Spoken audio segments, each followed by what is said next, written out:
समजा आपण एक रबर बँड घेतला आणि तो आपल्या दोन्ही हातांनी असा घट्ट ताणून धरला. म्हणजे आपण तो जेवढा जास्त ताणू ना तेवढे त्याच्यामध्ये एक प्रचंड दाब साठायला लागतो. हो, आणि बाहेरून बघायला तो रबर बँड एकदम स्थिर वाटतो, एकदम शांत. अगदी बरोबर.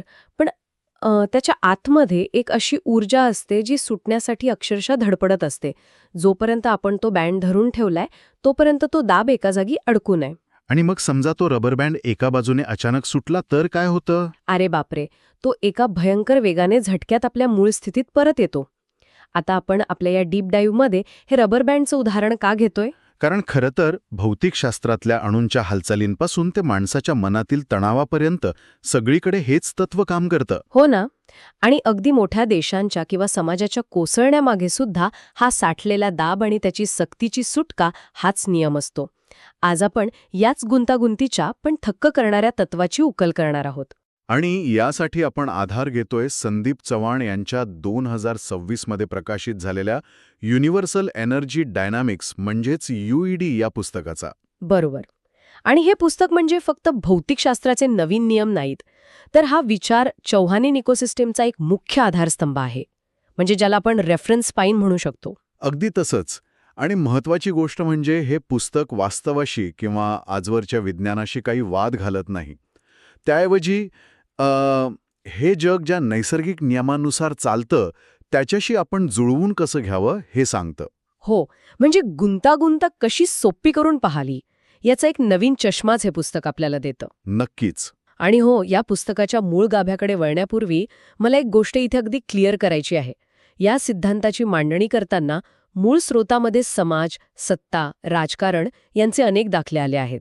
होय, खूप दाखले आहेत तिथे. पण आपण ह्या डीप डाईव्हमध्ये हे जे काही राजकीय किंवा सामाजिक संदर्भ पाहणार आहोत ते निव्वळ या सिद्धांताचं भिंग वापरून एकदम तटस्थपणे पाहणार आहोत. अगदी बरोबर. आपली कोणतीही राजकीय किंवा वैचारिक बाजू नाहीये यात. हो, कोणत्याही विचारधारेचं समर्थन करण्याचा आपला हेतू नाही. आपण फक्त हे ऊर्जेचं विज्ञान मानवी समाजाला कसं लागू होतंय एवढंच पाहणार आहोत. तर मग वळूया या विचारांच्या मुळाकडे. विश्वाच्या मुळाशी नक्की काय आहे? आपण नेहमी असं मानतो की जगात काहीही घडण्यासाठी ऊर्जेची किंवा बळाची गरज असते. पण युईडी याच्या अगदी उलट विचार मांडतं. म्हणजे नक्की काय सांगतं ते? ते संतुलन म्हणजेच इक्विलिब्रियम बद्दल बोलतं. आणि माझ्या मते हाच या पुस्तकाचा खरा पाया आहे. आपण आजवर विचार करत आलोय की विश्वाला चालवण्यासाठी सतत कुठल्या तरी इंजिनाची गरज असते. हो, आपण तसं शिकलोय शाळेत. पण युईडी सांगतं की या विश्वाची मूळ आणि डिफॉल्ट स्थिती ही संतुलन आहे. विश्वाला संतुलन साधण्यासाठी कोणत्याही प्रयत्नांची गरज नसते. ती त्याची अत्यंत नैसर्गिक अवस्था आहे. जसं पाणी नेहमी आपला समतल स्तर शोधतं ना, तसंच हे विश्व नेहमी शांतता आणि संतुलन शोधत असतं. पण एक मिनिट थांबा. जर विश्वाची मूळ प्रवृत्ती ही सगळं काही संतुलित ठेवण्याची आणि शांत राहण्याचीच आहे, तर मग जगात इतकी हालचाल का होते? हा खूप महत्वाचा प्रश्न आहे. म्हणजे हे ग्रह सूर्याभोवती का फिरतायत, वारे का वाहतायत, माणसाच्या मनात विचार का येतायत? जर सगळं शांतच राहायला हवं तर हे सगळं घडतंय कसं? याच प्रश्नाचं उत्तर युएडी एका अत्यंत महत्वाच्या संकल्पनेत देतं. ती संकल्पना म्हणजे डेल्टा. डेल्टा? हो, डेल्टा म्हणजे दुसरं तिसरं काही नसून परवानगी दिलेला असमतोल, ज्याला ते परमिटेड इम्बॅलन्स म्हणतात. अच्छा. हे विश्व जरी संतुलन शोधत असलं ना, तरी ते काही काळासाठी एका विशिष्ट असमतोलाला अस्तित्वात राहण्याची मुभा किंवा परवानगी देतं. म्हणजे परवानगी दिलेला असमतोल हे जरा पचायला जड जातंय. म्हणजे आपण डेल्टा या शब्दाकडे कसं बघायचं? ही निसर्गाची एखादी चूक आहे का? नाही, मुळीच नाही. किंवा जगात जी अराजकता असते त्याचं हे दुसरं नाव आहे का? कारण साधारणपणे आपण असमतोल या शब्दाला एक वाईट गोष्ट मानतो. हाच तर सर्वात मोठा गैरसमज आहे जो आपल्याला दूर करायचा आहे. निसर्ग स्वतःहून कोणताही असमतोल निर्माण करत नाही आणि डेल्टा ही निसर्गाची चूक अजिबात नाहीये. मग तो काय आहे नक्की? निसर्ग फक्त एका मर्यादेत या असमतोलाला टिकून राहू देतो. आपण एका शांत तलावाची कल्पना करूया. तलाव एकदम शांत आहे. हे झालं संतुलन. हो. आता त्यात कोणीतरी एक खडा टाकला. खडा पडल्यावर पाण्यात जे तरंग उठतात ना, तो झाला असमतोल. पण तलाव त्या तरंगांना लगेच दाबून टाकत नाही. खरंय, ते तरंग पसरत जातात. अगदी बरोबर. तो त्या तरंगांना काही काळ पसरण्याची परवानगी देतो. ती परवानगी म्हणजे डेल्टा.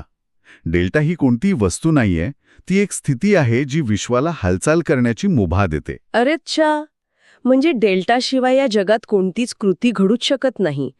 हे खरंच खूप रंजक आहे. होय. आणि डेल्टा हा पूर्णपणे तटस्थ असतो, तो चांगला किंवा वाईट नसतो. जेव्हा संतुलन साधायला विलंब होतो, त्या मधल्या काळात जो दाब साठून राहतो तो दाब म्हणजे डेल्टा. म्हणजेच जर सर्व काही एका क्षणात लगेच संतुलित झालं तर जग एकदम स्तब्ध होईल, काहीच घडणार नाही. डेल्टा आहे म्हणून या घडामोडी आहेत. एकदम बरोबर. पण मग आता प्रश्न असा पडतो की हा डेल्टा नक्की काम कसं करतो? विश्वाचे हे जे मानसिक इंजिन आहे ते चालतं कसं? पुस्तकात याला कॅनॉनिकल ट्रायड असं नाव दिलंय. हो, कॅनॉनिकल ट्रायड. या विश्वाचं हे इंजिन 3 मुख्य घटकांवर चालतं.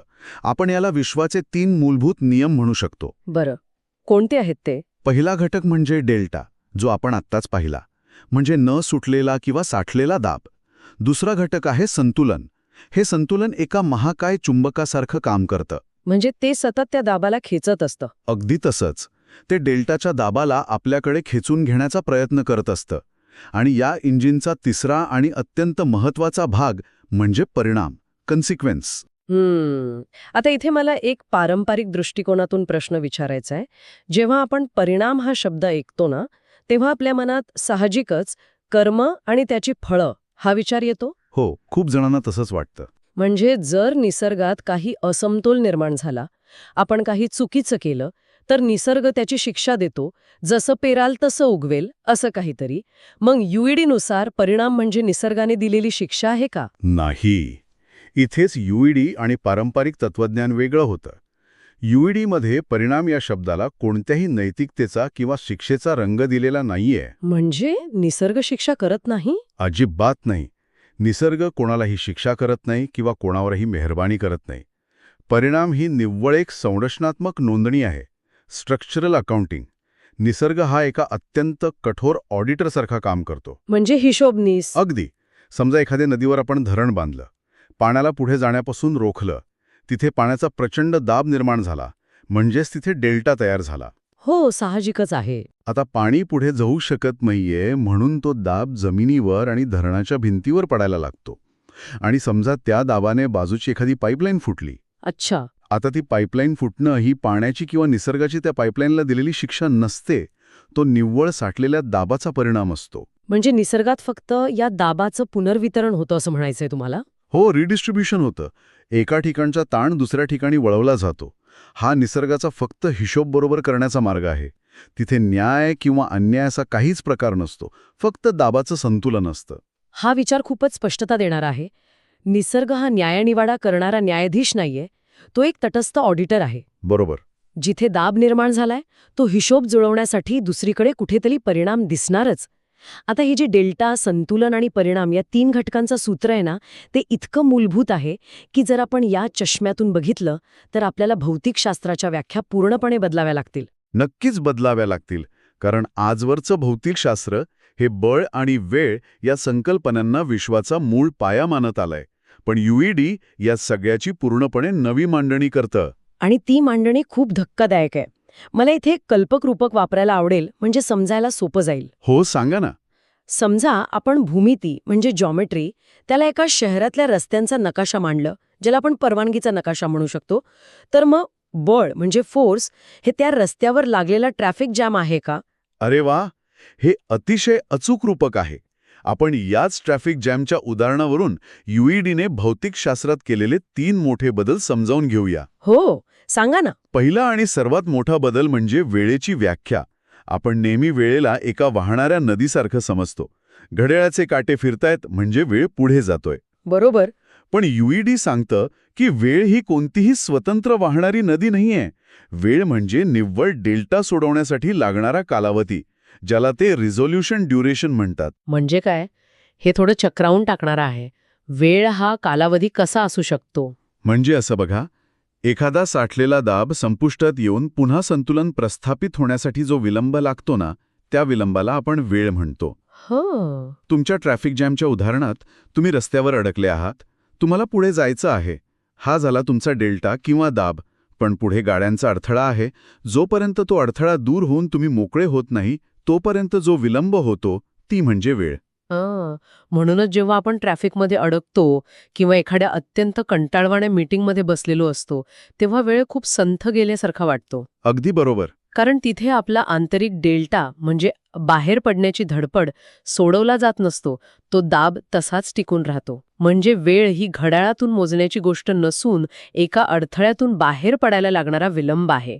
हे खरोखरच न्यूटनचे नियम उलटे फिरवणार आहे. आणि हाच तो दृष्टिकोनातला बदल आहे. दुसरा बदल म्हणजे भूमिती. आपण आजवर असं मानत आलोय की भूमिती म्हणजे केवळ एक निष्क्रिय पोकळी, एक अशी जागा जिथे वस्तू ठेवल्या जातात. हो. पण नुसार भूमिती हा तो परवानगीचा नकाशा आहे जो ठरवतो की हा डेल्टा कोणत्या दिशेने आणि कुठे वाहू शकतो. शहरातले रस्ते ठरवतात की ट्रॅफिक कुठे जाणार. रस्ते म्हणजेच भूमिती. आणि तिसरा बदल म्हणजे बळ ना? होय. पारंपरिक विज्ञान आपल्याला सांगतं की बळ हे गतीचं मूळ कारण आहे. आपण बळ लावतो म्हणून गोष्टी हलतात. पण नुसार बळ हे काही मूळ कारण नाहीये. मग ते काय आहे? जेव्हा डेल्टाच्या प्रवाहात एखादा अडथळा येतो तेव्हा निर्माण होणारा प्रतिकार म्हणजे बळ होय. Derived effect of resistance. म्हणजे जोपर्यंत रस्ता मोकळा आहे आणि डेल्टा सहज वाहत आहे तोपर्यंत तिथे कोणतंच बळ जाणवत नाही. हो, एकदम बरोबर. पण जेव्हा त्या प्रवाहात अडथळा निर्माण होतो, जसा रस्त्यावर अचानक एखादा ट्रक बंद पडतो, तेव्हा तिथे जो दाब, जो प्रतिकार निर्माण होतो त्यालाच आपण बळ म्हणतो.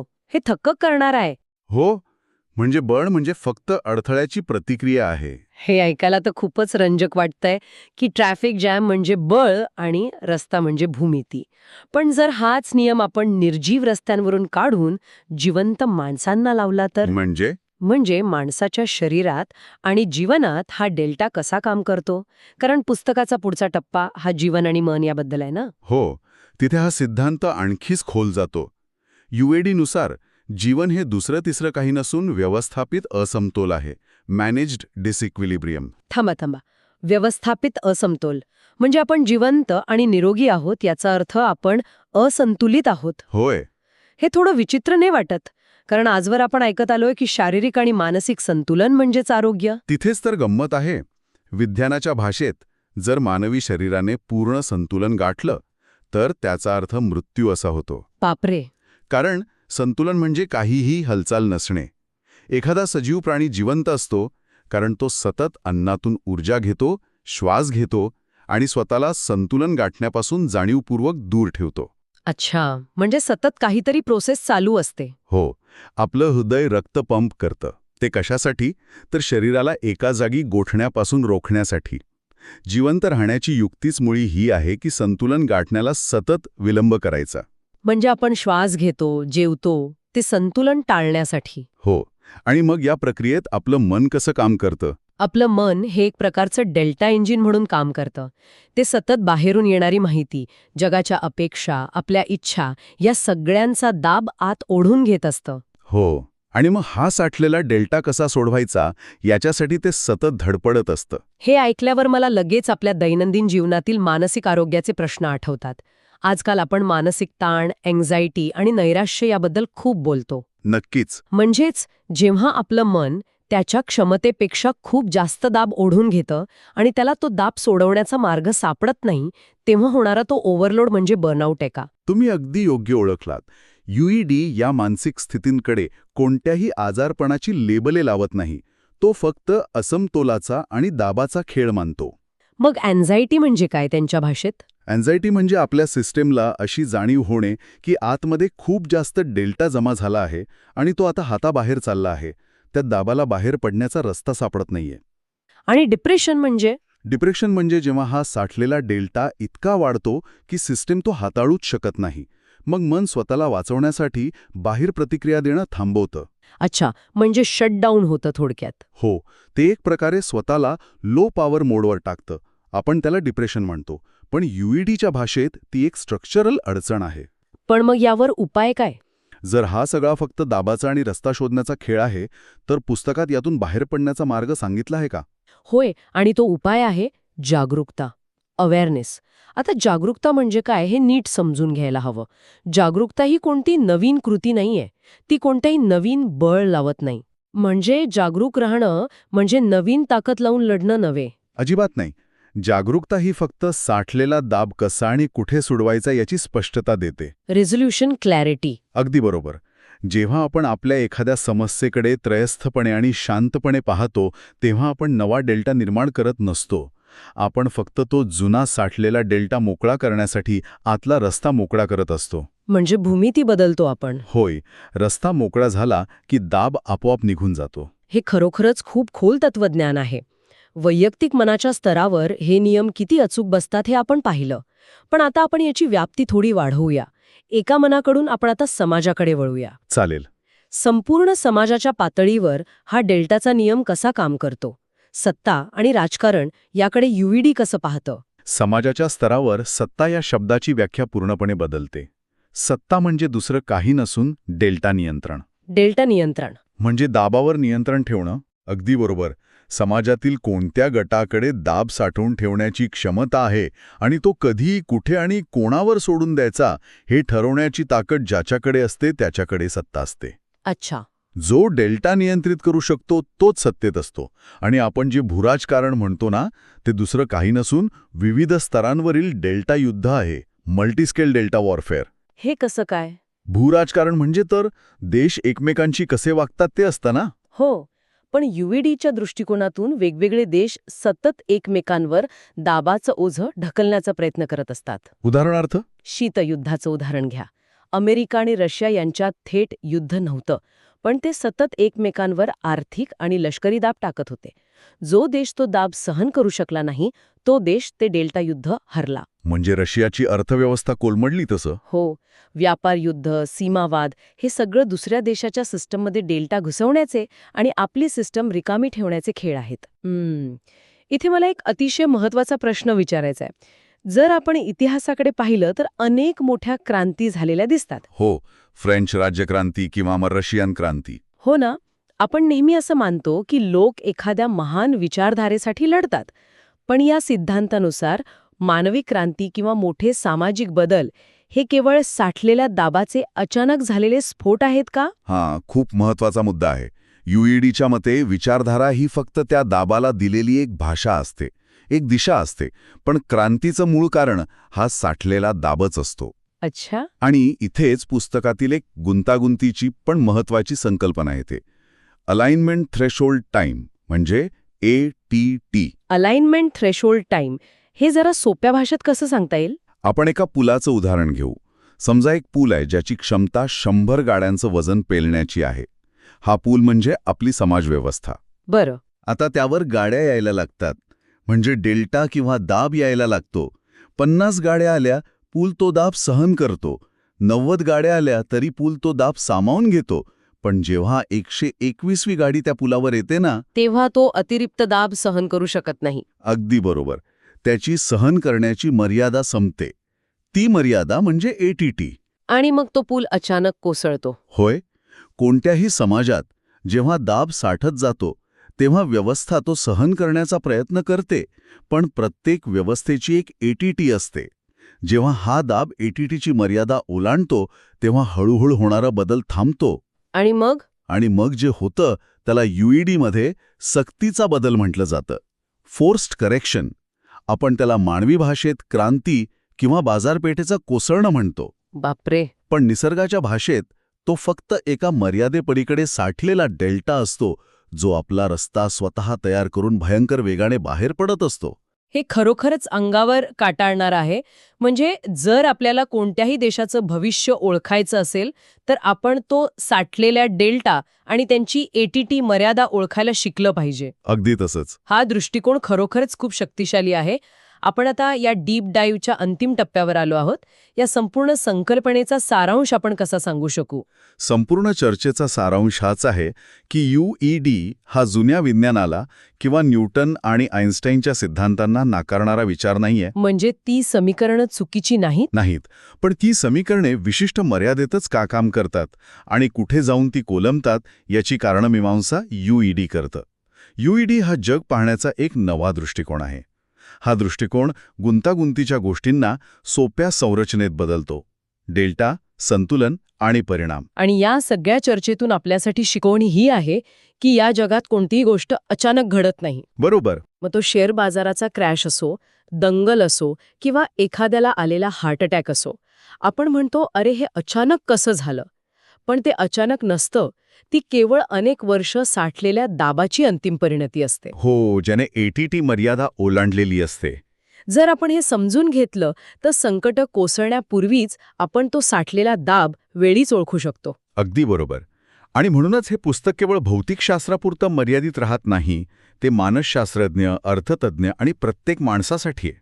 खरंच, रबर बँडच्या एका साध्या उदाहरणापासून ते मोठ्या क्रांतीपर्यंत सर्व काही एकाच सूत्रात बांधलं जाऊ शकतं. हे थक्क करणार आहे. पण ही चर्चा संपवताना आपण एक विचार करायला लावणारा प्रश्न मागे ठेवून जाऊया. हो, नक्कीच. जर या विश्वातील प्रत्येक गोष्ट ही निव्वळ संतुलन रोखून धरण्याची एक तात्पुरती स्थिती असेल, तर आत्ता याच क्षणी आपल्या प्रत्येकाच्या वैयक्तिक आयुष्यात असा कोणता डेल्टा साठत आहे जो अगदी शांतपणे त्याच्या स्फोटाच्या मर्यादेपर्यंत पोहोचत आहे? आणि आपण तो दाब वेळीच ओळखून जागरूक